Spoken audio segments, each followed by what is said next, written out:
Hello, and welcome back to Writing with Witches, the podcast where a couple of witches sit and talk about writing. And this particular episode, we're talking about female archetypes. But yeah, before we get into that, I'm Leona Urbanski. I'm the author of Fire Magic. My debut novel came out in April, and I have another novel coming out in September, Fae Touched. And my co-host is I am Nicole Autumn. I am the author of the completed Secret Society series. So to jump into book news, I've been writing a lot, which is really awesome. And very I happy. finally got to my first smut scene in the Casper novel. It only took, 19 chapters. It was slow burn, man. Slow burn all the way. Compared to the Secret Society series, indeed, very slow burn. So any book news for you? Okay. I finished rereading Blood Magic, which will be coming out next April, and I'm getting ready to prep that for its revision process. I am 6 chapters into recording the audiobook for Fire Magic, so it's a little bit of slow going, but I'm slogging through. I My Fae Touched book is with beta readers right now, and they are finding things wrong with it, so I'm glad it went to them before it went out to ARC readers. Yeah. And I've been writing on Branded with you, so I'm about 43K into Branded, which is getting the halfway point of this book. I'm aiming for 90 to 100 on this one. It's getting a little tense in Just a that smidge. story. Every other scene, they're fighting. They really are, because I swear every time we're writing and doing sprints and stuff, you're like, oh, they just got in another fight, and now they're sad, and then something tries to kill them. Oh, they're fighting again. It's like that's the three default with them: fight, sad, and then fight other things. Then they argue with each Pretty other. much. And the cycle continues. Pretty much. We will hopefully be breaking the cycle soon once we get some of the argument. The biggest obstacles to their story are getting out of the way. So we'll hopefully get into a different cycle. Hopefully. One that includes them getting down. That if that happens, it's not till the very end of the book. So you got slow burn. Your slow burn is 19 chapters. My slow burn is 100K. I mean, yeah. Mine's still roughly halfway through the book. So that is very slow burn for me, considering the other ones. I mean, Unbound, it was right out the gate at chapter 5. And then the rest of them, it was the only one that was kind of much slower was Unveiled. There's just a lot going on that sex was not on the brain. Yeah, they had a lot going on in Unveiled, to be fair. Yeah. But I am looking forward to your smut. We'll see if it actually gets published. I'm still on the fence about it, so. Yes, you'll get the side smut. You always do. I always get the side smut. It makes me very happy. Always. Other thing I do want to remind listeners or watchers is that the audio short stories have come out. So if you would like to listen to The Princess of Shadows, that is out already.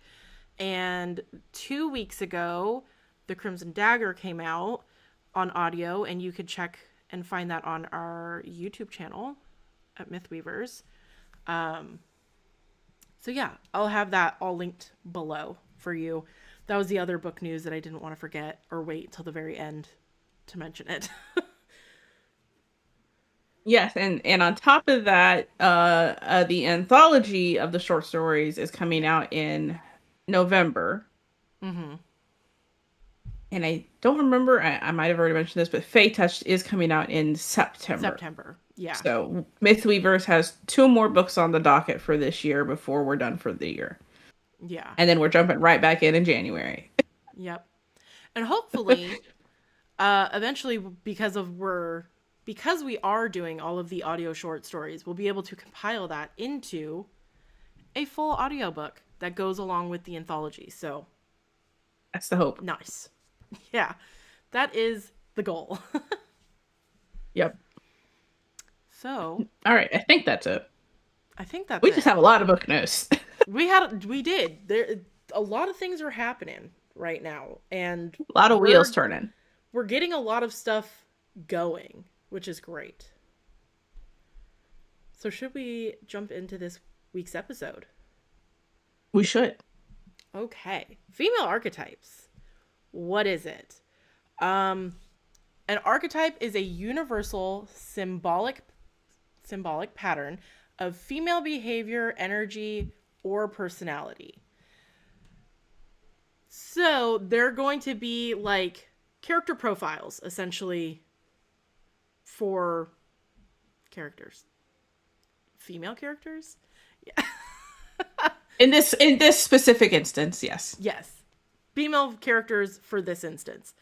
First one being the heroine. So this is your character that is brave, determined, and really drives the plot forward.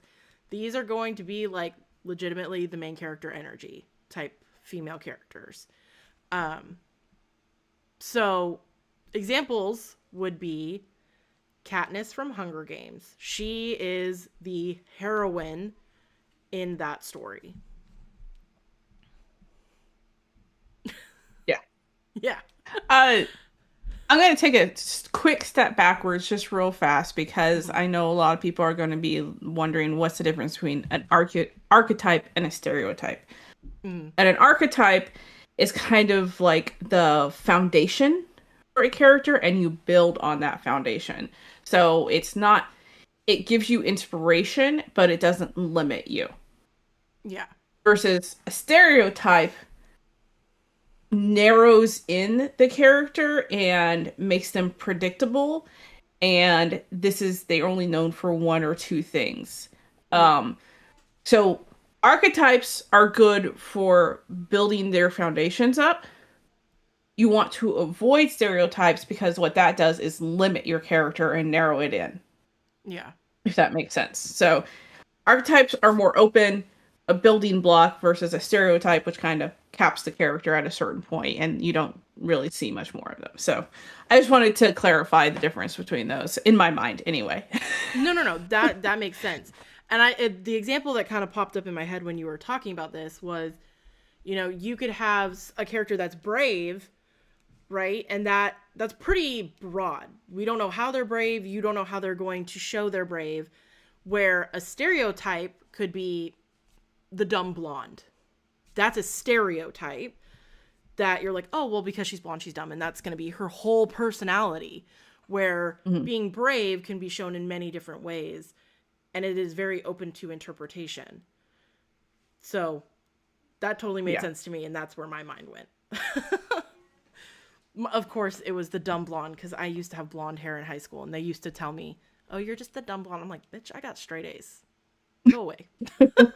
Leave me alone. Like, not dumb. Thank you. Yeah. I wasn't the dumb blonde, but I was the horse girl. So I feel you. Yeah. So yeah. Jumping back into the heroine, obviously Katniss from Hunger Games, but also, although I am not a fan of this book series or the author, Feyre technically could be considered a heroine. She does go out, she tries to hunt for her family, brings back food, sacrifices her living situation to go off with this Fey dude in hopes that, things get better for them and blah, blah, blah. That is a heroine. She was being brave. She was determined to make her life better, her dad and her sister's lives better. And in doing so, she had to go off into a magical land of spring. And it drove the story forward. Yeah, and I feel like the heroine, brave and determined, yes, is definitely an aspect of it. But to me, the heroine is the one that drives the story forward. And Katniss, I think there's a couple of instances you can recollect from Hunger Games with her. The one that immediately comes to mind is her volunteering as tribute to protect her sister. Mm-hmm. But also her taking a stand at the burning hospital. It's been a while since I've read the books and I've never actually finished the movies, so forgive me if I am making any kind of mistakes here. But also when she's on stage and she does the little spin and becomes basically a symbol of the resistance because her dress turns into the Mockingjay dress. Mm-hmm. So you can pick up constant decisions from her that drive the story forward and keeps it moving forward. Feyre agreed about the book series and the author, but she does. There are several instances that do. She is the one driving the story forward. Her deciding to Mm-hmm. kill the wolf, her deciding to go with Tamlin in the first place, her deciding to get married to Rhysand later on in the series. Now, I will say, Court of Silver Flames, she is no longer the heroine because for whatever reason she's pregnant, so she's no longer allowed to be that, which drives me up the freaking wall. But that's another story for another time. I'll let you go on that tangent because I didn't read that far. Um, but up until that point, yes, I would have classified her into the heroine archetype because she, just because they're brave and determined and drive the story forward, doesn't mean they're smart. She makes some really stupid decisions. Yeah. So to be fair, so does Katniss. Katniss makes some stupid decisions too. Yeah. Um, in my mind, though, that does kind of make them more human, and they Mm-hmm. make mistakes, and for the most part, they learn from them and then move forward on from them. And I feel like that is also a part of being in that archetype of the heroine is learning from their mistakes and making better choices in the future, being able to learn and grow. Yeah.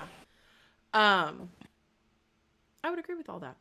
Uh, the next archetype would be the warrior. And I would say we've been seeing this more often, especially in fantasy, as we are seeing this kind of explode with females just being the warrior type, meaning they are physically strong, skilled, and action driven.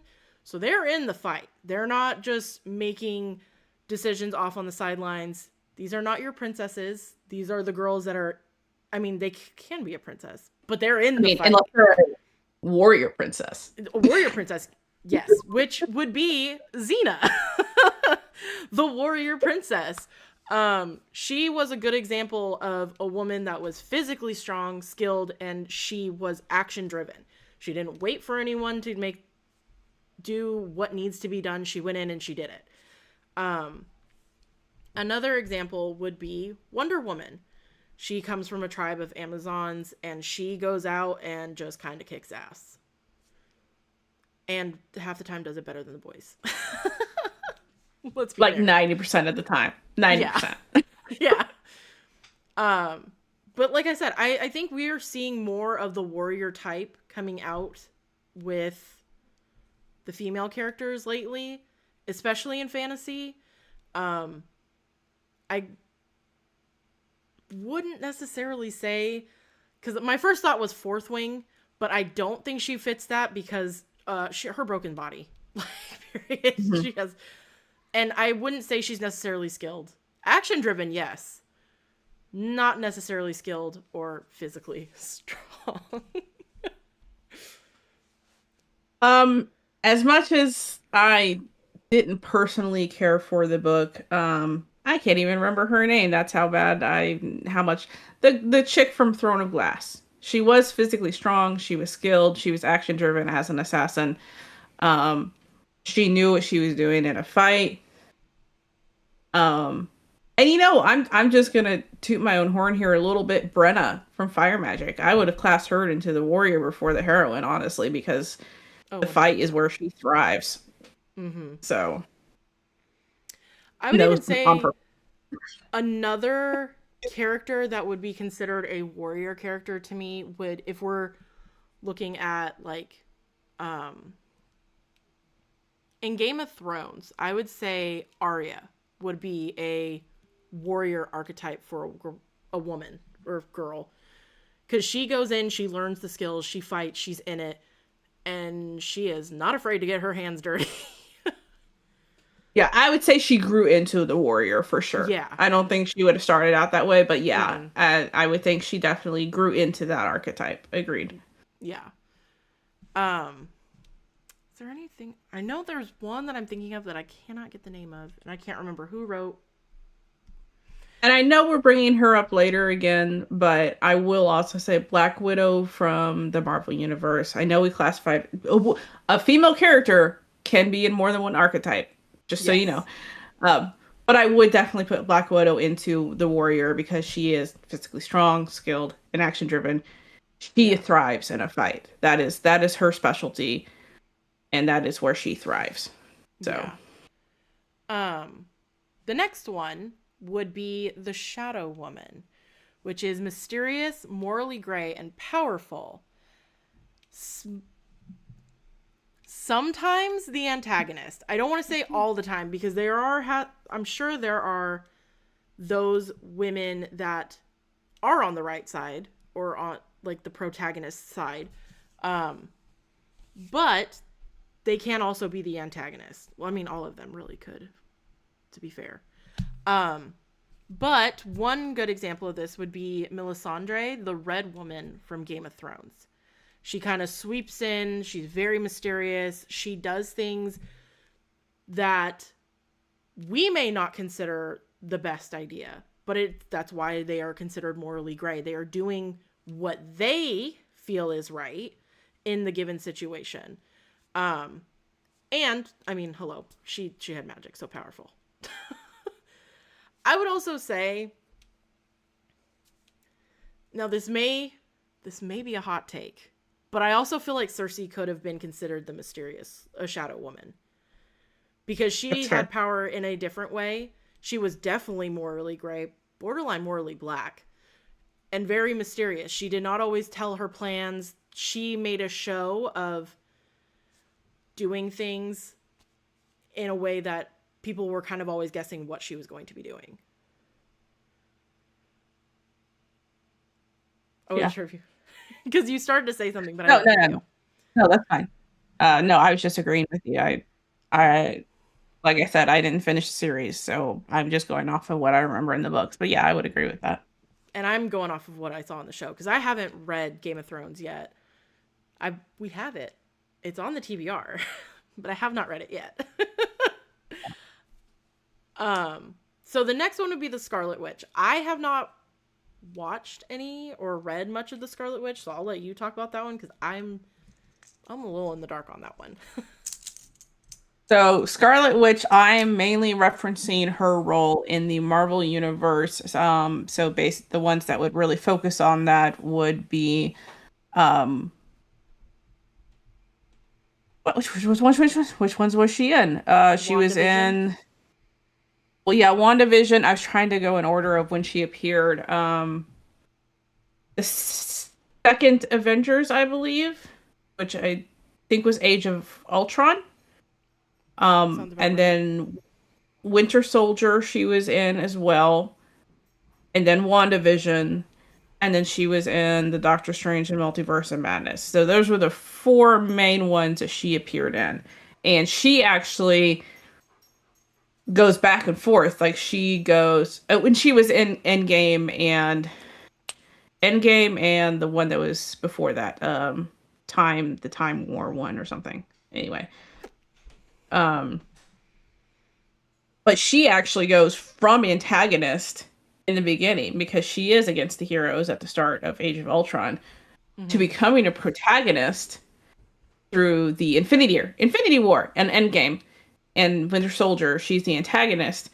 WandaVision, she starts falling back into antagonist, and then she is definitely the antagonist in Multiverse of Madness. So yeah, Scarlet Witch kind of starts out as an antagonist, moves to the protagonist role, and then back into the antagonist role, and ends up becoming the villain, though she does redeem herself at the end of Multiverse of Madness by basically killing herself, which I think is absolute BS and I don't like it. Which is kind of what turned me off the Marvel Universe. Made me mad. Anyway. Yeah, that's, I guess, one way to solve a problem. It was stupid. But two other examples of the Shadow Woman that I thought of that I'm drawing from more classic fantasy is Lessa from The Dragon Riders of Pern by Anne McCaffrey. She is a protagonist, but she is definitely presented in the beginning as mysterious. She is morally gray. She will do whatever it takes in order to save her family. And she is powerful. She has some kind of mental powers that is never really completely described as the series goes on. But she also does end up becoming a leader of one of the... They call them wares, but it's like the colony of dragon riders with their dragons. Okay. Or the town castle of dragon riders with their dragons. And she does become a leader of one of those, as well as a powerful force in the world of Pern.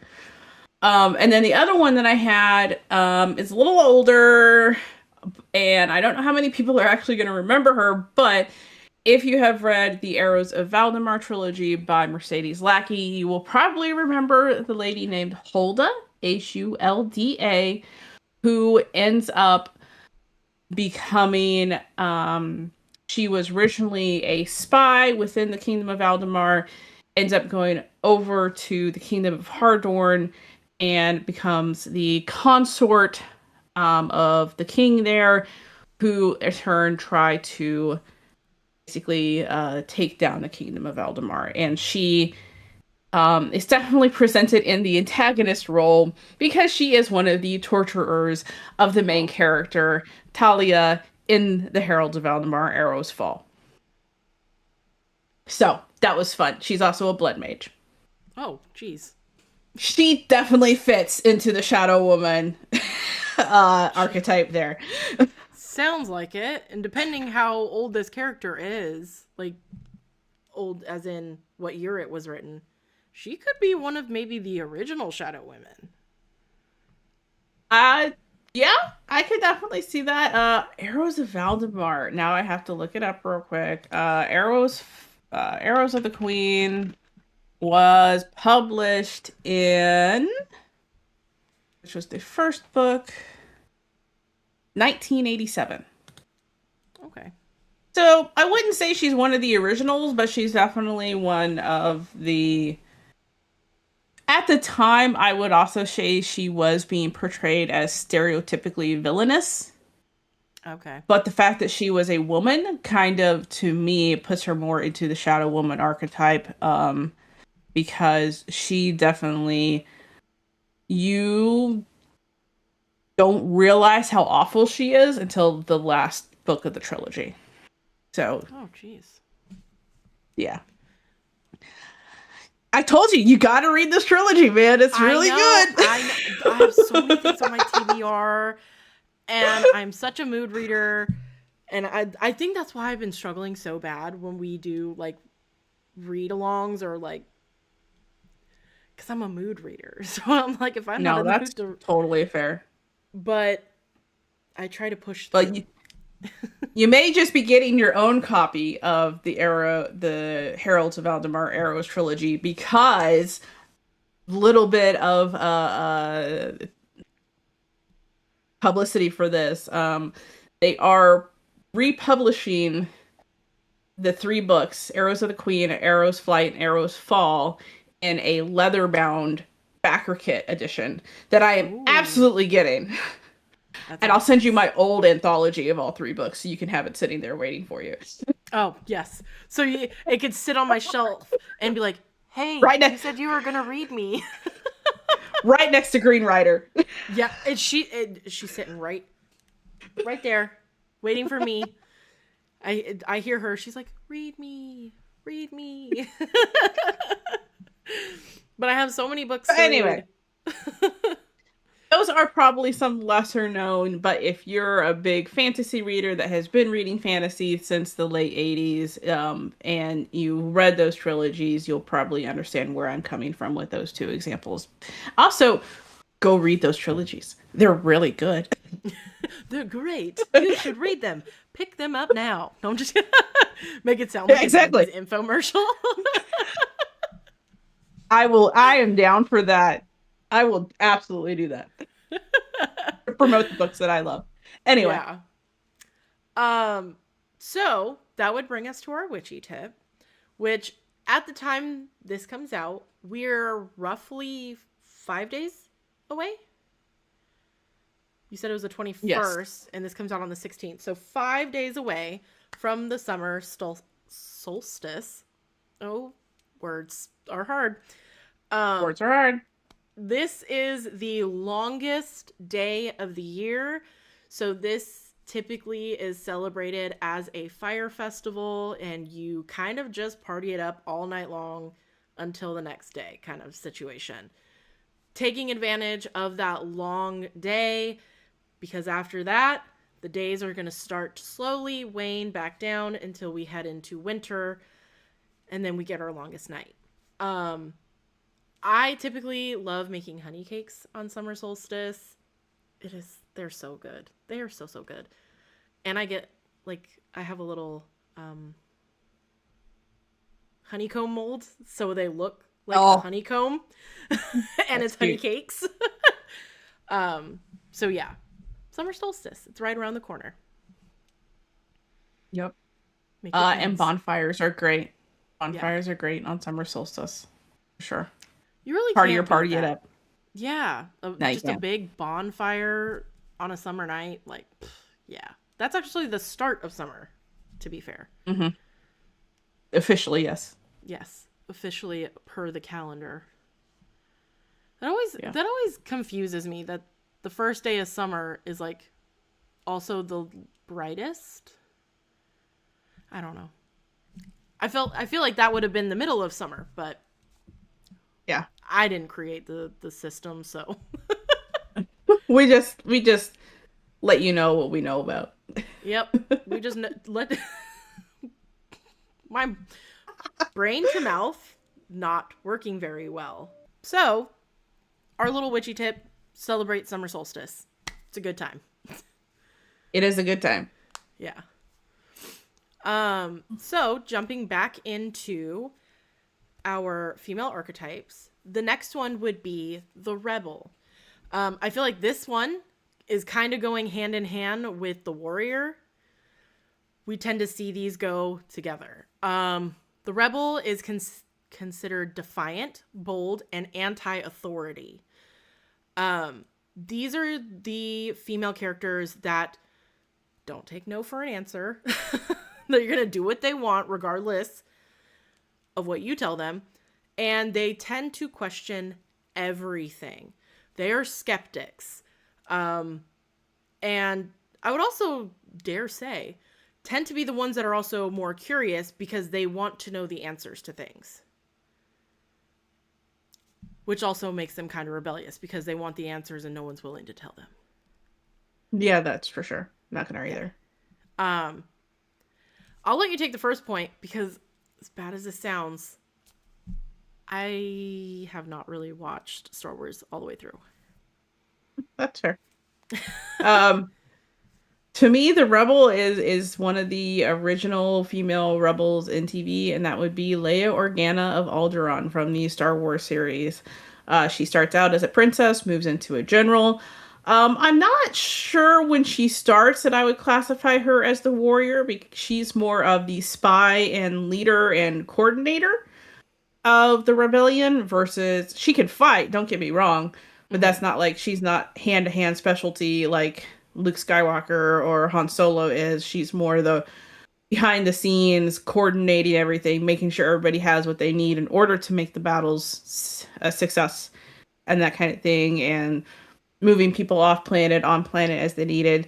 And, the biggest thing she's known for is the very first thing she is introduced in the very first Star Wars as passing secret messages on and being a spy, basically. That is her role. She is straight up a spy in the first movie Nice. I against love the this. Empire. So, um, and then I mean, she continues to be the rebel, even in the whether you like him or not. They're still technically part of Star Wars in the sequels with Rey. General Leia Organa is still there and is still a rebel and is still leading the resistance against wow, I can't even remember the name of the new order that they're fighting against, but yeah, it's very much an offshoot of the Empire and it's ridiculous. So, yeah, to me she's the original rebel in my mind. That is who I grew up with seeing as the rebel was Leia Organa. Yeah. And I would say that's also like on large scale rebels, right? Like she's taking on like whole governments.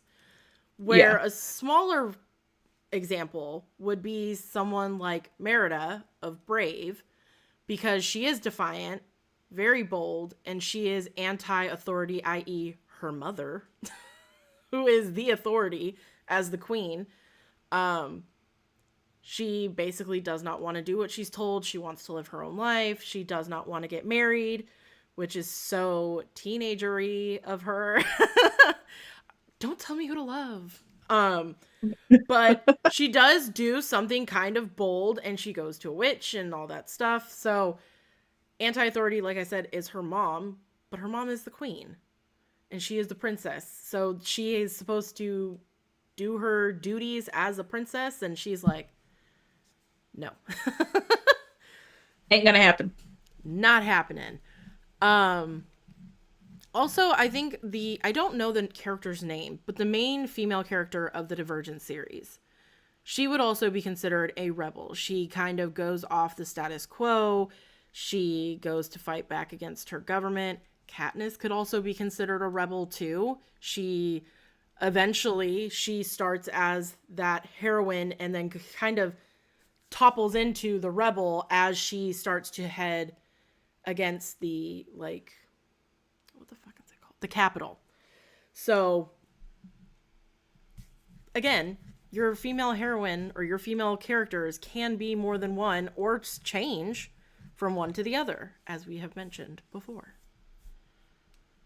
Here's kind of an obscure one that my Green Rider people will get, and I'm going to say grandmother from the Green Rider series because she is defiant and bold and anti-authority to the ruling government. She's not anti-authority to her own government, but against the current ruling king, she is definitely a rebel against. And she is firmly placed into the antagonist side of things because she is quite evil and a necromancer. Um, so yeah, not every rebel is a protagonist. Sometimes they're Yeah. on the other side of things that, maybe it's not such a good thing that they're rebelling Yeah. Yeah. when There it's are actually a those. decent government. Yeah. I was also thinking of someone that would kind of fit this. Well, I don't know about the defiant. Well, I don't know. I was going to say the older woman of the High Garden in Game of Thrones. She's the one that kills King Joffrey by poisoning him. Although she I know does who you're it, talking about. I can't remember her. It's like Olana, or I can't remember her name. I even wrote her in my book and I forgot her name. Olenna Tyrell. There we go. I knew there was a T in there somewhere. I feel like she could potentially a little bit fall under the rebel category. She is not open about it. She is not loud about it, but she is defiant. She literally poisons the king in front of everyone and is very anti the ruling family at that point. So I would even say she could be considered a rebel character, even though she does not fit the stereotypical what you would expect as a young, fit person that's a rebel. Like, she is older, she is quiet, she moves without being loud and boastful about it. Oh, but man, Mm-hmm. I think she fits that rebel category. Yeah. No, I agree entirely. Now that you've reminded me of her, and she really does question everything because she turns around and makes the other people what she brings Sansa Stark into her circle with Marjorie and makes Sansa start to question everything, if I remember Yeah, correctly. she does. So she almost So, was like a mentor to her as well, in that don't take everything for face value. So that yeah, skepticism was definitely there too. for sure. The next one would be the Ice Queen. These are the female archetypes that are cool, emotionally distant, and often in control. We did mention the Black Widow would fall under this category because there are definitely times where she is very level headed. She knows how to distance herself from the emotional situation and is often in control when she is in these situations within the Marvel universe. You would be able to tell more about this than I could, but that was one character I thought of for sure. And I think uh, the two scenes I think of that people were like, but she was emotional. No, she wasn't. She, in both scenes, she was supposedly being interrogated. Like one of the first scenes that you see her in the Adventures when they call her in because Hawkeye was compromised. She was being interrogated by somebody. Totally flips the situation 180. And the guy's like, wait, I was the one being interrogated. What the hell? Um, and then the second time is when she is talking to Loki in the prison, and the entire time she is acting. She is absolutely in control of herself, in control of the conversation, in control of how they're reacting, and that is one of her specialties is doing those interrogations. So, yeah, I would definitely classify her as she is cool, emotionally distant, and in control for sure. Yeah. And I would think not just her specifically, but in general, I feel like the Ice Queen also, because she is so in control, she can act through situations where she appears to be emotionally unstable or unwell to get what they want out of a situation or get the answers that they need.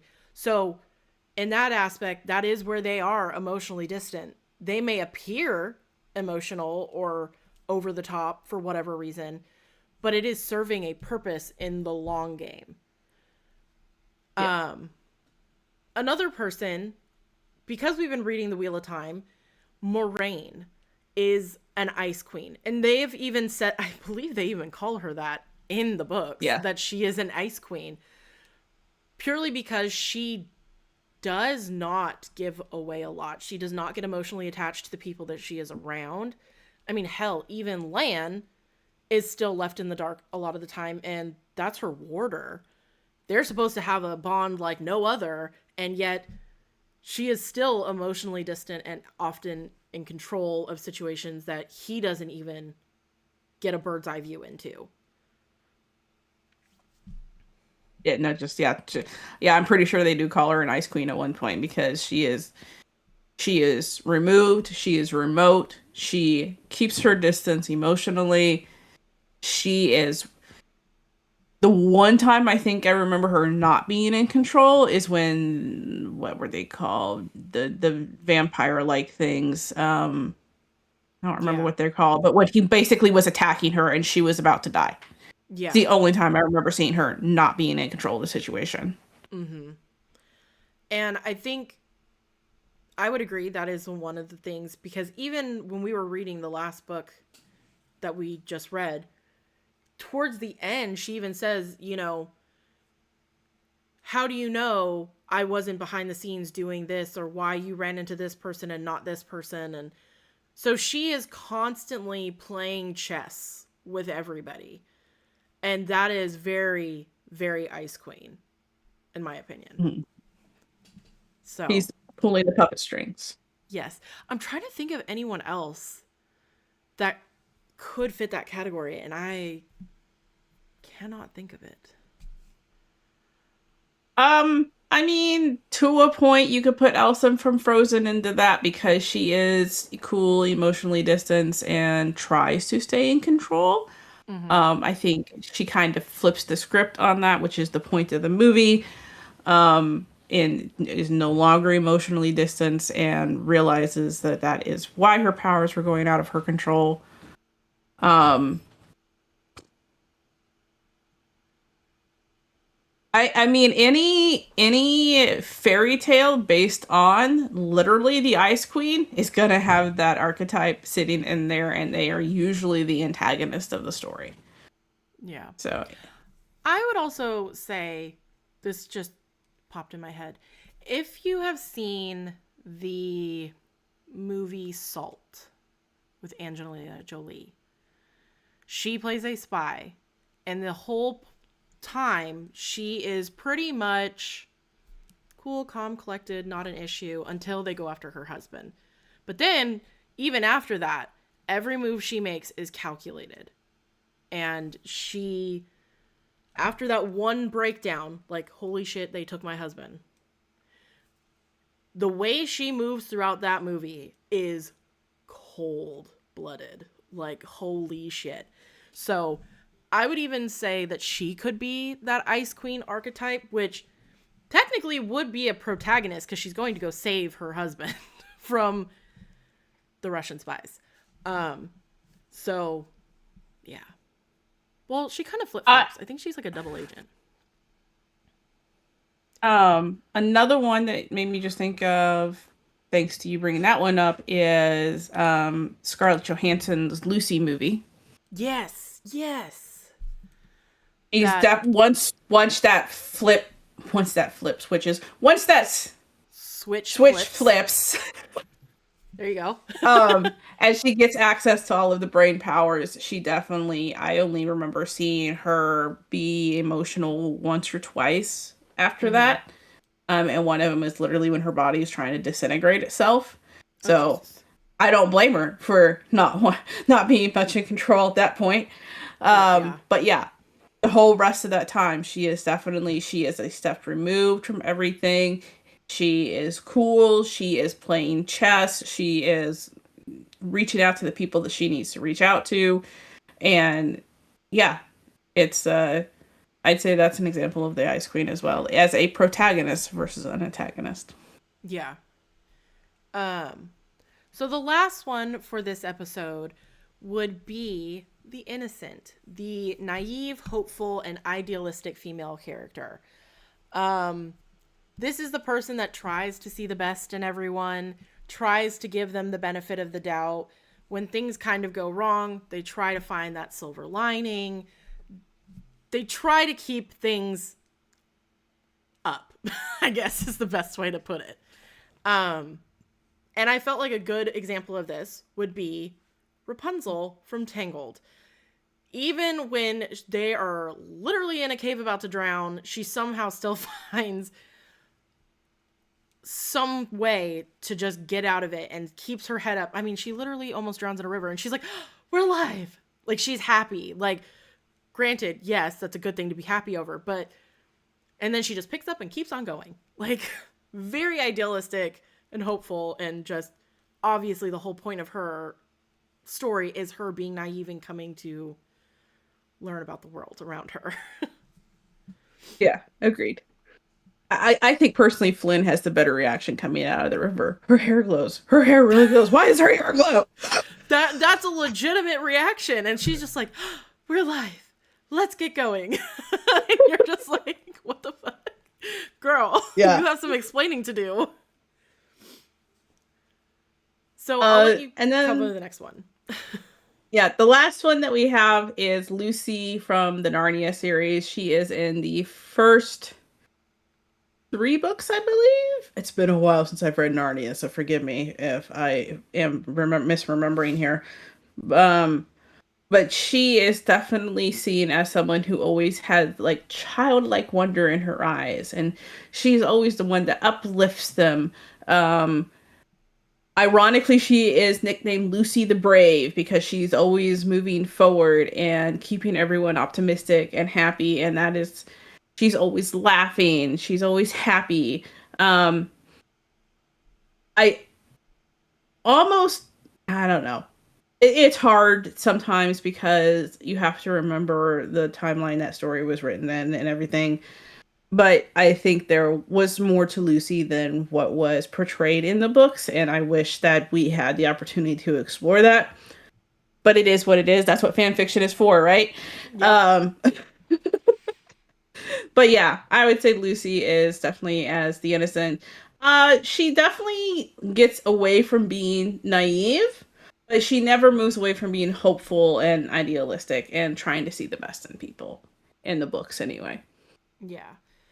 Um, Also, since you called out Brenna, Amy would be considered an innocent.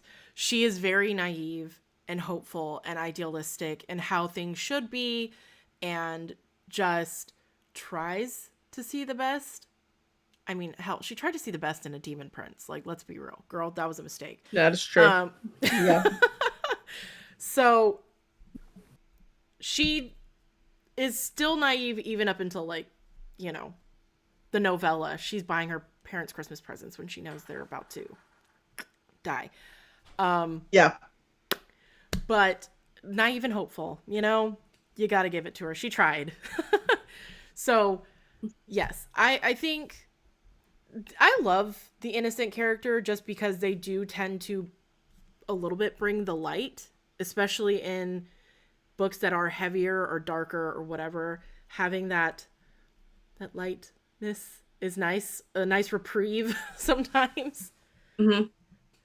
I'm trying to think of any Yeah, and I other mean, ones that I'm sure there are plenty. being having the viewpoint of trying to see the best in people, no matter what they do, is hard. It Like, is. it's not an easy thing to do. And after all that she has already gone through, Amy specifically, still having that capability of seeing the best in people after Gage and being a torturer herself, uh, is impressive that she is still able to move forward with her life after that and still be able to do that. Yeah. Which, off script, she definitely needed therapy. She went to therapy hardcore for that because she needed it. We stand for Amy going to therapy. Yes, I cannot see her as who she is being like, "Oh no, I'm fine. I'll get over it." Like, no. I think once things calmed down, she was like, "It's time for therapy." Yeah. Yeah. Agreed. But yes, I would agree that characters going through terrible things and still coming out on the other side of it and still trying to have a positive outlook, that's a really powerful thing for characters to have. Because man, it is so easy to just give up and have a bad attitude when it seems like everything that could go wrong goes wrong. Hmm. Hell, I wouldn't be able to do it. Let's be real. I'm already not able to do it. What are you talking about? You're like, I minor inconvenience and I'm not able to do it. I'm just kidding. You're not wrong. Yeah.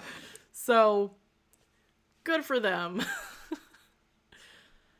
I believe that brings us to the end of our archetypes. I'm sure there are plenty more that we did not get.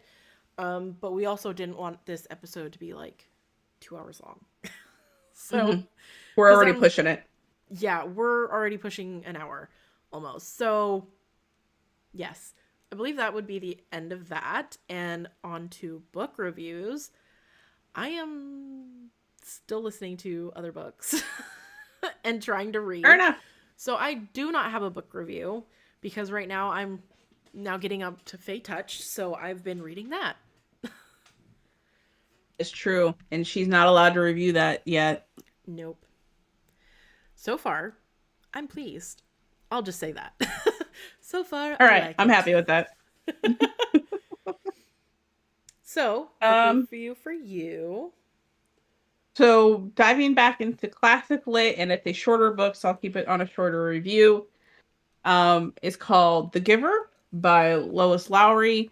Um, and it's very much built on a dystopian future in where everyone is the same. It's all about sameness. It's kind of taking the no one's special because everyone is special saying and Mm-hmm. taking it that 10 steps too far kind Okay. of thing and forcing everyone to be the same because no one's special. They're forgetting the Gotcha. everyone is special side of that. Um, Gotcha. and honestly, it was really interesting. The basic premise is that there is one person in this community that is chosen to carry all of the bad memories of humanity, as well as the good. But it's the memories, like the biggest ones that come through are the wartime memories. But it's also like Christmas evenings and birthday parties and that Oh. kind of stuff. Mm-hmm. So the main character in this, and forgive me because it's as I dropped the book. It's been a minute since I've read it, and I don't remember the main character's name. Jonas is his name. He has been chosen to receive all of these memories and become the next guardian of these memories.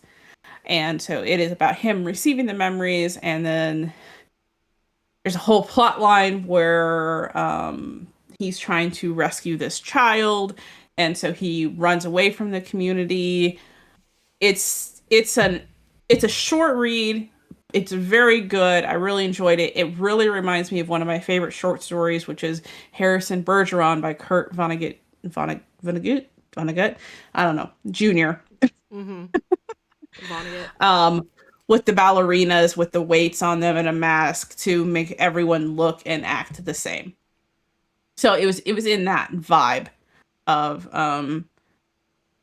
if everyone is the same, then no one will feel left out kind of vibe. Gotcha. They just take it a little too far. Everything in moderation, right? Like you said, they forgot the second half of that saying. Yeah, exactly. So it was an interesting book. I enjoyed it. It will be staying in my library. And it's actually, if I remember correctly, it's one of the books that's on the banned book list. So if you're looking for books off the banned book list, this is a worth one reading. One worth reading. Words are hard. Mm-hmm. They are. Um. Awesome. So that would bring us to the end of this episode. And you can find us at writingwithwitches.com, and you can email us at writingwithwitches@gmail.com. You can find us on Facebook, Instagram, Blue Sky, TikTok, and YouTube. We also have a Discord server, so if you would like to join that, feel free. We're always on there. And then you can find me at all the aforementioned places as author Nicole Autumn or Nicole Autumn Author for Instagram, because the first one apparently was taken.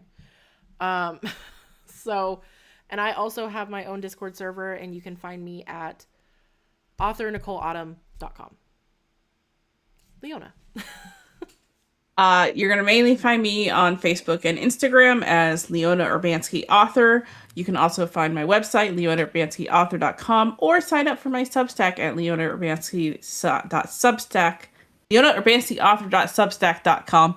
Again, everything's linked below, guys. I promise. Yep.